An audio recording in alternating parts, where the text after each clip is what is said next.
بسم اللہ الرحمن الرحیم۔ پیارے دوستو، حجر اسود کو رکھنے کا واقعہ۔ جب خانہ کعبہ میں لوگوں نے حجر اسود رکھنے کی خواہش کی، دوسرے کے ساتھ جھگڑا کرنے لگے، تو پھر لوگوں نے ایک ایسا فیصلہ کیا کہ ہم ایک ایسے آدمی سے فیصلہ کرواتے ہیں اور یہ سارا واقعہ آپ کو بیان کریں گے۔ ذرا ویڈیو کے ساتھ جڑے رہیں پیارے دوستو۔ اچھی بات کو سننے کے لیے شیطان سے بچنا پڑتا ہے، کیونکہ شیطان ایسا دشمن ہے کہ انسان کو ورگلاتا رہتا ہے، اچھی بات کو سننے نہیں دیتا۔ اس میں سارے واقعات ہیں حضور صلی اللہ علیہ وسلم پر، وہی کیسے نازل ہوئی، حضور صلی اللہ علیہ وسلم کتنے دن غار حراء میں رہے، اور اس میں قریش کے سارے واقعات آپ کو بیان کریں گے۔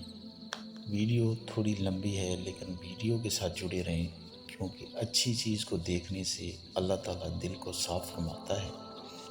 پیارے دوستو، آخر وہ سب بیت اللہ میں جمع ہو گئے۔ ان لوگوں میں ابو عمر، اس کا نام عزیفہ تھا، قریش کے پورے قبیلے میں یہ سب سے زیادہ عمر والا تھا۔ ام سلمہ رضی اللہ عنہا کا باپ تھا، قریش کے انتہائی شریف لوگوں میں تھا، مسافروں کو اور کھانا وغیرہ دینے کے سلسلے میں بہت مشہور تھا۔ جب بھی سفر کرتا تو اپنے ساتھیوں کے کھانے پینے کا سامان خود۔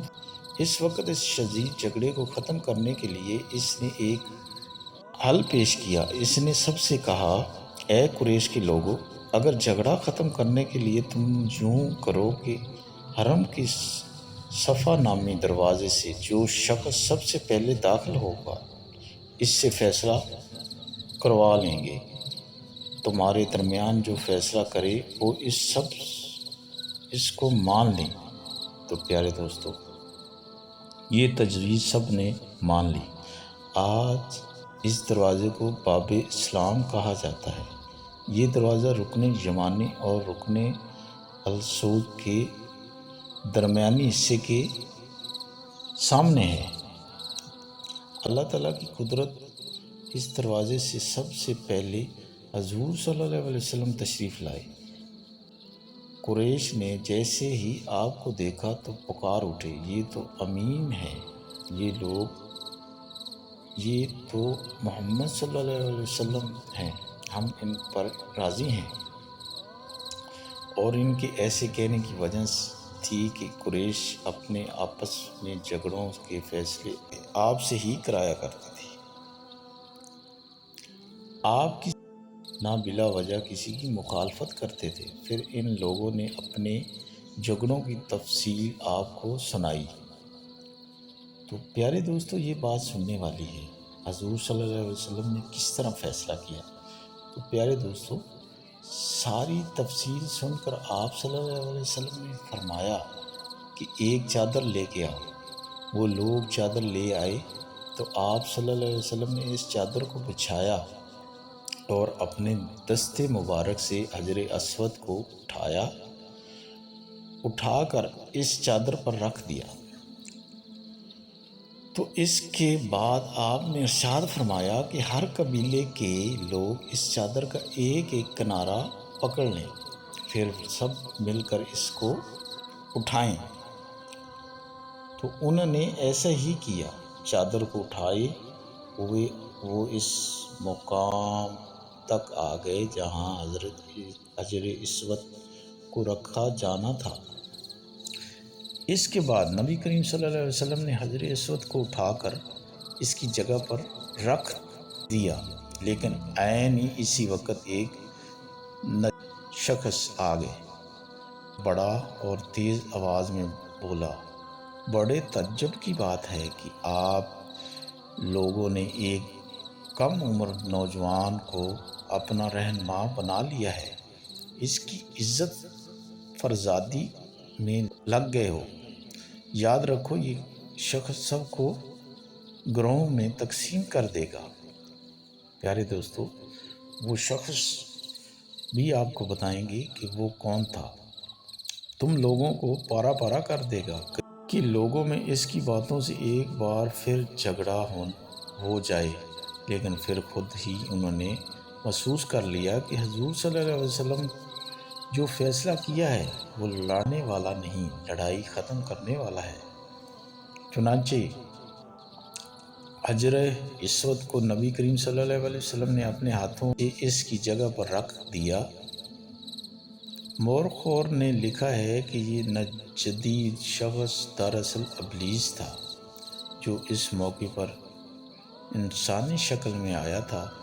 جب کعبے کی تعمیر مکمل ہو گئی تو قریش نے اپنے بتوں کو پھر سے اس میں سجا دیا۔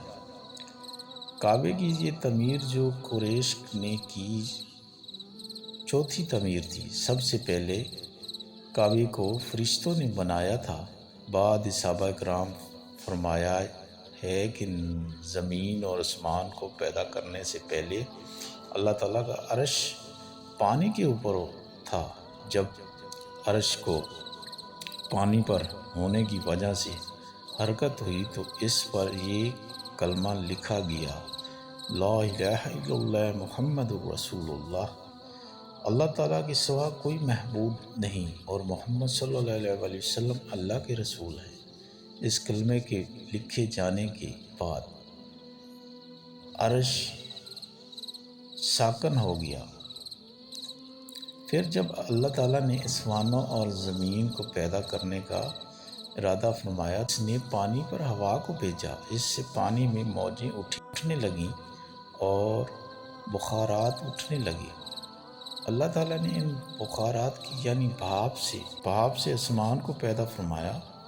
پھر اللہ تعالیٰ نے خانہ کعبے کی جگہ سے پانی کو ہٹا دیا، جگہ خشک ہو گئی۔ چنانچہ یہی بیت اللہ کی جگہ ساری زمین کی اصل ہے اور اس کا مرکز ہے، یعنی خشکی بڑھتے بڑھتے 7 بر اعظم بن گئی۔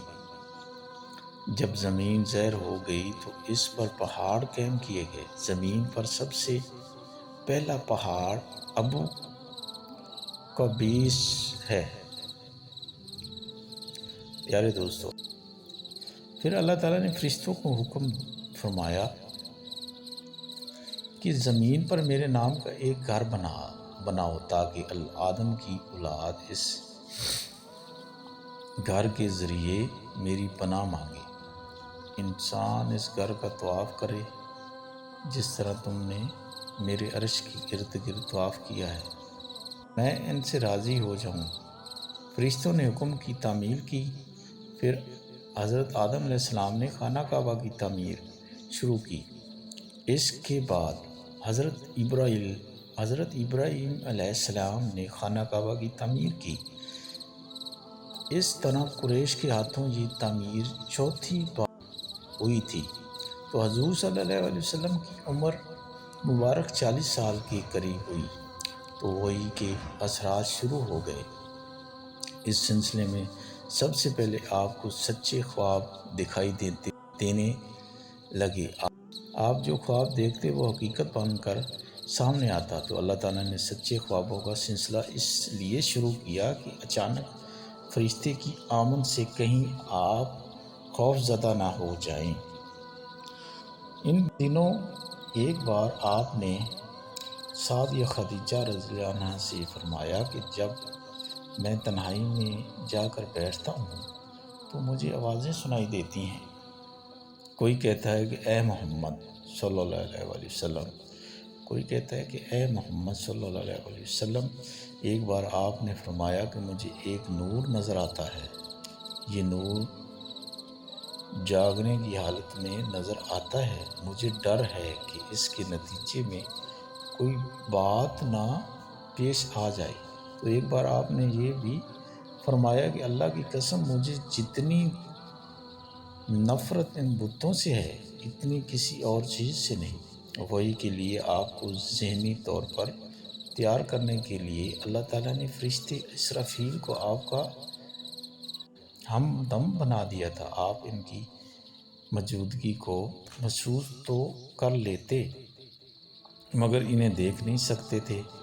اس طرح آپ کو نبوت کی خوشخبریاں دی جاتی رہیں۔ پیارے دوستو، آپ کو وحی کے لیے تیار کیا جاتا رہا۔ اللہ تعالیٰ نے آپ کے دل میں تنہائی کا شوق پیدا فرما دیا تھا، چنانچہ آپ کو تنہائی عزیز ہو گئی۔ آپ غار حراء میں چلے جاتے اور وہاں وقت گزارتے۔ اس پہاڑ سے آپ کو ایک بار آواز بھی سنائی دیتی، میری طرف تشریف لائیں اے اللہ کے رسول۔ اس غار میں آپ مسلسل کئی راتیں گزارتے، اللہ کی عبادت کرتے، پھر آپ 3 راتوں تک وہاں ٹھہرے رہتے، مگر 7 راتوں تک بھی پورا مہینہ وہاں گزار دیتے۔ آپ جو کھانا ساتھ لے جاتے تھے، جب ختم ہو جاتا تو گھر تشریف لے جاتے۔ یہاں کھانا عام طور پر زیتون کا تیل اور خشک روٹی تھا، کئی کھانے میں گوشت بھی ہوتا تھا۔ غار حراء قیام کے دوران کچھ لوگ وہاں سے گزرتے اور ان میں کچھ مسکین لوگ ہوتے، تو آپ انہیں کھانا کھلاتے۔ تو غار حراء میں آپ عبادت کس طرح کرتے تھے؟ روایت میں ہے کہ اس کی وضاحت نہیں ملتی۔ علماء اکرام نے اپنا خیال ظاہر کیا ہے کہ ان میں سے ایک خیال یہ ہے کہ کائنات کی حقیقت پر غور و فکر کرتے تھے، اور یہ غور و فکر لوگوں سے الگ رہ کر ہی ہو سکتا تھا۔ پھر آخرکار وہ رات آ گئی جب اللہ تعالیٰ نے آپ کو نبوت اور رسالت عطا فرمائی۔ آپ کی نبوت کے ذریعے اپنے بندوں پر عظیم احسان فرمایا۔ اور ربیع الاول کا مہینہ تھا اور تاریخ 17 تھی۔ بعض علماء نے یہ بھی لکھا ہے کہ وہ رمضان کا مہینہ تھا، کیونکہ قرآن رمضان کے مہینے میں نازل ہونا شروع ہوا تھا۔ 8ویں اور تیسری تاریخ بھی روایت میں آئی ہے اور یہ پہلا موقع تھا کہ جب جبرائیل علیہ السلام وہاں لے کر آپ کی خدمت میں حاضر ہوئے۔ اس سے پہلے وہ آپ کے پاس نہیں آئے تھے۔ جس صبح جبرائیل علیہ السلام وحی لے کر آئے وہ پیر کی صبح تھی، اور پیر کے صبح ہی آپ اس دنیا میں تشریف لائے تھے۔ آپ فرمایا کرتے تھے کہ پیر کے دن کا روزہ رکھو، کیونکہ میں پیر کے دن پیدا ہوا۔ سبحان اللہ، پیر کے دن ہی مجھے نبوت ملی۔ بہرحال اس بارے میں روایت مختلف ہے۔ یہ بات طے ہے کہ اس وقت آپ کی عمر مبارک کا 40واں سال تھا۔ آپ اس وقت نیند میں تھے کہ جبرائیل علیہ السلام تشریف لے کر آئے۔ ان کے ہاتھ میں ایک ریشمی کپڑا تھا اور اس کپڑے میں ایک کتاب تھی۔ پیارے دوستو، وہ کتاب پیاری تھی، وہ کتاب قرآن پاک تھا۔ اللہ تعالیٰ ہم پر رحم فرمائے۔